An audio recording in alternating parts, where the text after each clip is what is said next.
প্রিয় দর্শক, আপনাদের মনে আছে নিশ্চয়ই 2024 সালে কলকাতা নাইট রাইডার্স চ্যাম্পিয়ন হয় শ্রেয়াস আয়ারের নেতৃত্বে। তবে সব ক্রেডিট চলে যায় গৌতম গম্ভীরের কাছে।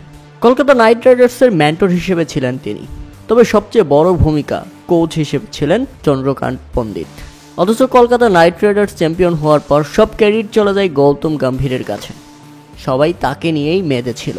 তাই তো 2025 সালের আইপিএলে কলকাতা থেকে বেরিয়ে দলটির অধিনায়ক শ্রেয়াস আয়ার চলে যান পাঞ্জাব কিংসে, এবং সেখানে গিয়ে তিনি বলেছিলেন কলকাতায় তিনি প্রাপ্ত সম্মানটা পায়নি।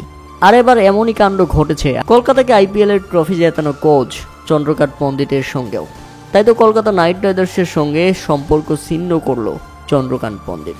আগামী আইপিএলে কলকাতা নাইট রাইডার্সের ডাগ আউটে দেখা যাবে না তাকে। দলটির প্রধান কোচের দায়িত্ব থেকে তিনি পদত্যাগ করেছেন। উল্লেখ্য যে ভারতের ঘরোয়া ক্রিকেটে বেশ সফল কোচ চন্দ্রকান্ত 2022 সালের আগস্টে দায়িত্ব নিয়েছিলেন কলকাতা নাইট রাইডার্সের। ব্র্যান্ডন ম্যাককালামের স্থলাভিষিক্ত হয়েছিলেন তিনি। তার কোচিংয়ে 2024 সালে আইপিএলে চ্যাম্পিয়ন হয় কলকাতা। তবে গত আইপিএলের আসরটা বেশ ভালো কাটেনি শাহরুখ খানের দলের। নতুন অধিনায়ক আজানকা রাহানির নেতৃত্বে 14 ম্যাচের মধ্যে স্রেফ 5টিতে জিততে পেরেছিল তারা। শেষ করেছে পয়েন্ট টেবিলের 8 নম্বরে থেকে। বিষয়টি অফিসিয়ালি নিশ্চিত করেছে কলকাতা নাইট রাইডার্স।